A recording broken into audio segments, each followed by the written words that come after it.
Suatu pagi di RW 007 Jalan Hibrida 4, Kota Bengkulu, tampak warga dengan aktivitas seperti biasanya, tanpa memikirkan kejadian alam yang akan menimpa mereka. Masyarakat setempat ada yang bekerja sebagai PNS, ada petani, dan ada juga ibu rumah tangga. Untuk mencari nafkah keluarganya pada hari itu, masyarakat sedang beraktivitas seperti biasanya.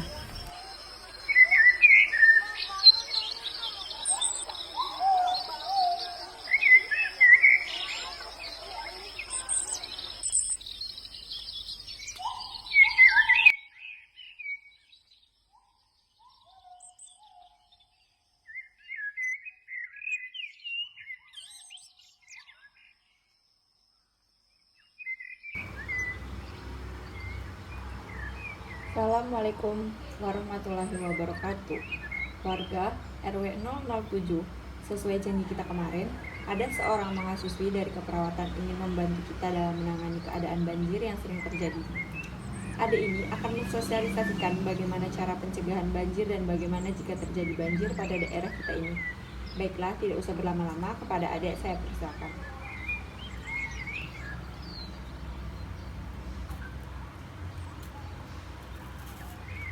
Assalamualaikum warahmatullahi wabarakatuh. Waalaikumsalam. Sebelumnya, perkenalkan ibu-ibu dan bapak-bapak. Nama saya Intan Putriantiani dari mahasiswi Keperawatan Negeri Andalas. Baiklah, sebelumnya tujuan saya pada pagi ini yaitu saya ingin mensosialisasikan tentang bagaimana cara pencegahan banjir dikarenakan di RW 007 ini banyak terdapat kolam dan siring-siring yang sering meluap dan tempat terjadinya penumpukan sampah.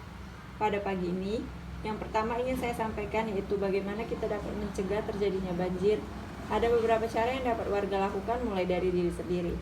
Yang pertama yaitu membuang sampah pada tempatnya. Yang kedua, menanam pohon atau tanaman di sekitar rumah. Yang ketiga, membuat saluran air dengan baik. Yang keempat, menambah lahan penyerapan air. Yang kelima, rutin membersihkan selokan rumah.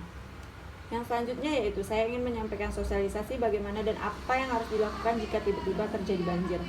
Amankan dokumen yang penting, letakkan barang elektronik di tempat yang tinggi, siapkan alat siaga banjir, pantau informasi dan media maupun instansi terpercaya, mengevakuasi diri.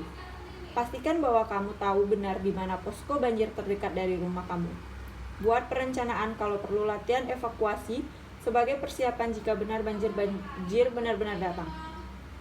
Perhatikan jalur evakuasi dan tempat pengungsian yang telah dibuat. Jangan sampai menyentuh kabel-kabel yang jatuh atau tiang-tiang listrik. Jika diarahkan oleh posko dan atau RT atau RW untuk keluar untuk mengungsi, segera lakukan. Selalu utamakan keselamatan jiwa apabila banjir melanda. Apabila terjadi kerusakan pada barang-barang, itulah tadi penjelasan yang dapat saya sampaikan. Apakah ada dari warga-warga yang ingin bertanya? Tidak ada, Sus. Baiklah, kalau tidak ada, lebih dan kurang saya mohon maaf. Wabillahi taufiq wal hidayah. Wassalamualaikum warahmatullahi wabarakatuh.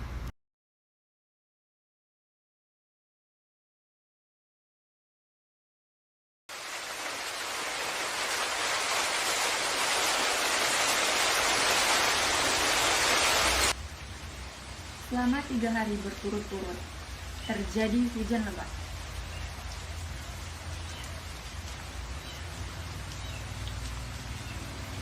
PSBM yang ada di RW 007 terus melakukan pengontrolan lokasi-lokasi yang dianggap rawan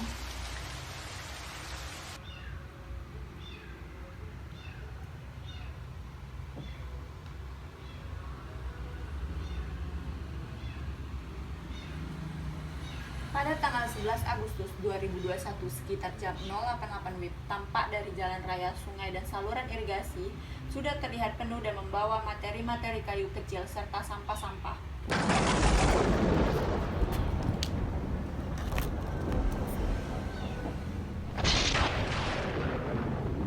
Namun dari arah kejauhan terdengar suara gemuruh dan awan di langit nampak hitam pucat. Sekitar 1 jam kemudian, suara gemuruh tersebut terdengar semakin dekat dan menuju ke arah RT RW 007.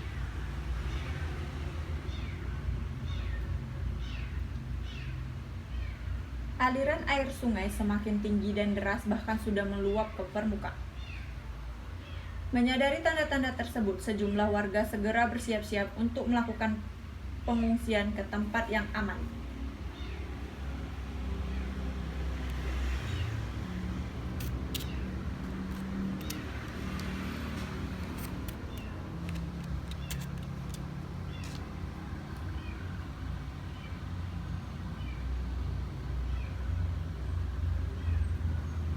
Dengan sigap, Ketua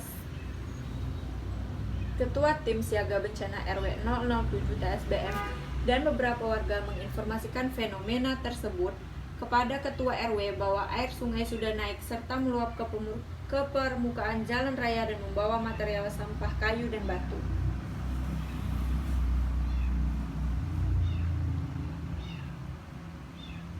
Berdasarkan laporan tersebut, Ketua RW dan Kepala Kelurahan turun langsung melakukan pengecekan terhadap laporan warga tersebut.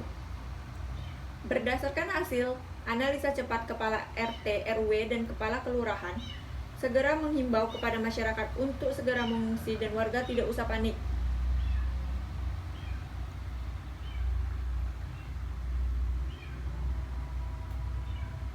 Dan membawa barang-barang yang penting.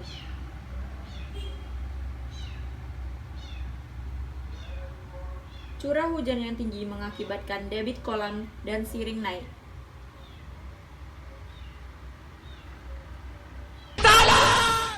Setengah jam kemudian, setelah melapor ke camat, nampak dari kejauhan seorang anggota TSBM bersama beberapa masyarakat terlihat berlari dan berteriak, "Tolong, banjir, banjir!" Dengan sigap, warga yang mengetahui ancaman tersebut segera membunyikan kentongan dan sirine untuk memberikan isyarat sebagai tanda evakuasi.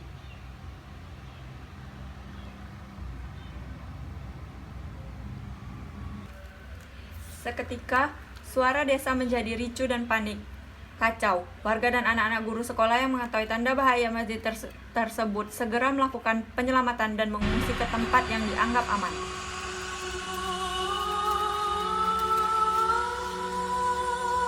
Dan tidak lama kemudian, air sungai yang disertai dengan batu dan kayu besar datang menerjang jembatan, jalan, lahan pertanian warga, dan rumah warga. Suasana desa air berubah, air keruh mengenangi rumah-rumah besar dan kayu-kayu besar berserakan. Bahkan tidak sedikit kayu-kayu tersebut telah merobohkan rumah warga.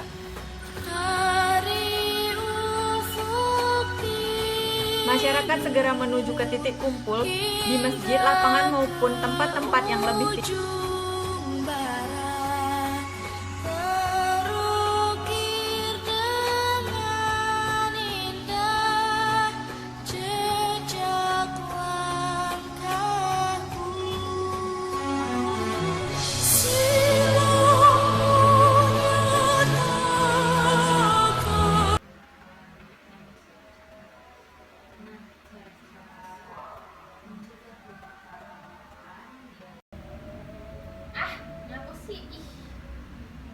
Itu di lokasi pengungsian sudah berdiri Posko Indo Penanggulangan Bencana yang menjadi pusat komando tim-tim yang sedang bertugas. Selain Posko Induk, fasilitas yang sudah ada di lokasi pengungsian antara lain yaitu rumah sakit lapangan,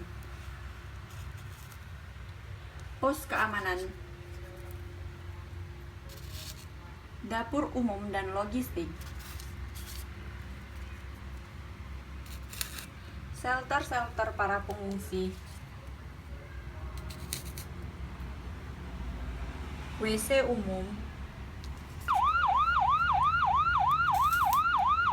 dan lapangan sebagai titik berkumpul.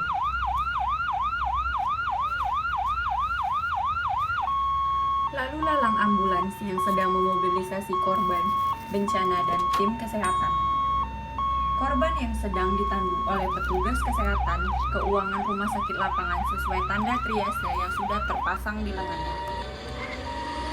Di ruang rawatan tampak korban selamat dan keadaan terpasang infus.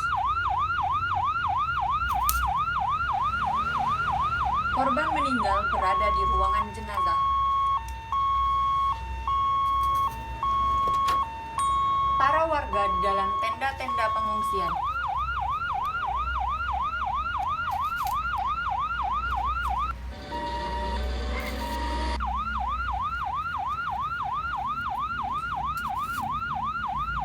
Ada juga petugas di dapur umum yang sedang memasak.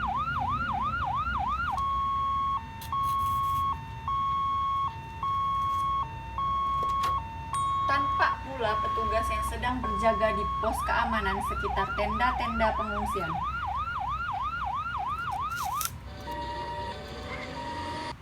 Para pengungsi sedang antri di depan WC umum.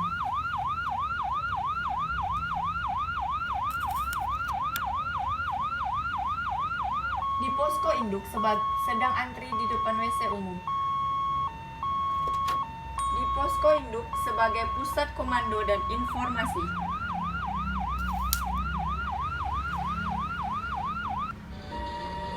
Tidak sedikit pula warga yang berkumpul di lapangan.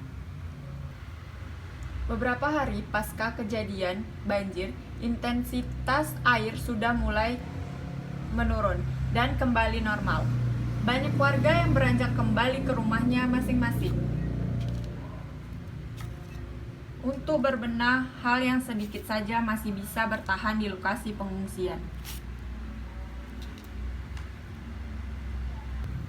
Para relawan melakukan pendampingan mental pada kelompok rentan untuk mencegah trauma stres di lokasi pengungsian.